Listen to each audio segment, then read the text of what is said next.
ভালোবাসার টানে এক সুতোয় বাঁধা পড়েছিল দুই ধর্মের দুইটি পরিবার, কিন্তু নিয়তির নির্মম আগুনে এক নিমিষেই নিভে গেল চারটি তাজা প্রাণ। কলকাতার হোটেল ট্র্যাজেডিতে নিহত কুষ্টিয়ার সাংবাদিক দেবাশিস দত্ত, তার স্ত্রী, সন্তান ও শ্বশুরের মরদেহ ফিরল বাংলাদেশে। তবে ভালোবাসার মানুষগুলোর শেষ বিদায় হলো দুই ধর্মের আলাদা আলাদা রীতিতে। দেবাশিস দত্ত আর তার সন্তানের জায়গা হলো শ্মশানে এবং তার স্ত্রী ও শ্বশুরের জায়গা হলো গোরস্থানে।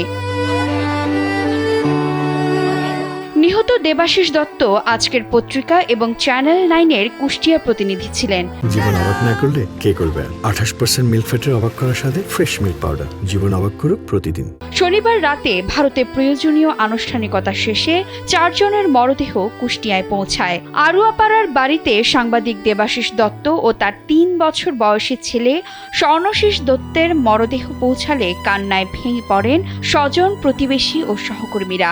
অন্যদিকে শহরের থানাপাড়া এলাকায় স্ত্রী আফসানা শিম্মিন ও তার বাবা আকরাম আলীর মরদেহ পৌঁছালে সেখানেও শোকের মাতম নেমে আসে। এই শোকের ছায়া ভাষা দিয়ে প্রকাশ করা সম্ভব। আসলে আমরা শুধু মর্মাহত না, আমরা মর্মান্তিকভাবে আহত হই, মানসিকভাবে খুব মর্মাহত, এবং আমরা কুষ্টিয়ার সর্বস্তরের সাংবাদিক সহ সকলেই চেষ্টা করছি যে তার পরিবার, তার চলে যাওয়ার যে শূন্যতা, সেই শূন্যতা যেন তার পরিবার। পারিবারিক সিদ্ধান্ত অনুযায়ী মুসলিম পরিবারে বেড়ে ওঠা আফসানা শিম্মিন ও তার বাবা আকরাম আলীকে নামাজে জানাজা শেষে কুষ্টিয়া পৌর কবরস্থানে দাফন করা হয়। আর দিবাগত রাতে সনাতন ধর্মীয় রীতি অনুযায়ী কুষ্টিয়া মহাশ্মশানে সাংবাদিক দেবাশিস দত্ত ও তার ছেলে স্বর্ণশীষ দত্তের শেষকৃত্য সম্পন্ন হয়। আর আসলে কি মুখে ভোলার কোনো ভাষা নাই। সবাই আমার সহজ, ওনার সঙ্গে সবার সঙ্গে একটা ভালো সম্পর্ক, দিন নাই রাত নাই, সবার উপকার উনি আছে।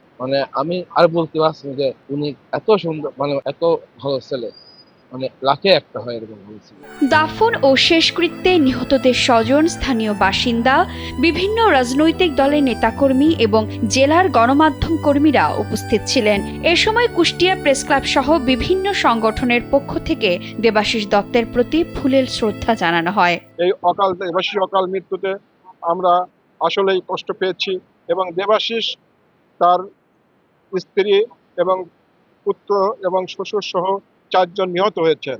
শুধু একমাত্র তার 7 বছরের একটি কন্যা সন্তান রেখে গেছেন, এবং বৃদ্ধ মা এবং বৃদ্ধ বাবা রয়েছেন, যাদের পরিবারের পাশে আমাদের সবাইকে জানানো উচিত। স্বজন ও সহকর্মীরা জানান, অসুস্থ স্ত্রীর চিকিৎসার জন্য গত 3রা আগস্ট ভারতে গিয়েছিলেন দেবাশিস দত্ত। 19 আগস্ট দেশে ফেরার কথা থাকলেও তার আগেই কলকাতার একটি আবাসিক হোটেলে আগুনে প্রাণ হারান তিনি, তার স্ত্রী, 3 বছরের ছেলে ও শ্বশুর। একমাত্র উপার্জনক্ষম সদস্যকে হারিয়ে পরিবারটি এখন চরম অনিশ্চয়তার মুখে। তাই সরকারের পাশাপাশি সমাজের বিত্তবানদের সহযোগিতার আহ্বান জানিয়েছেন স্বজন ও সহকর্মীরা। বিথি দাস, কালবেলা।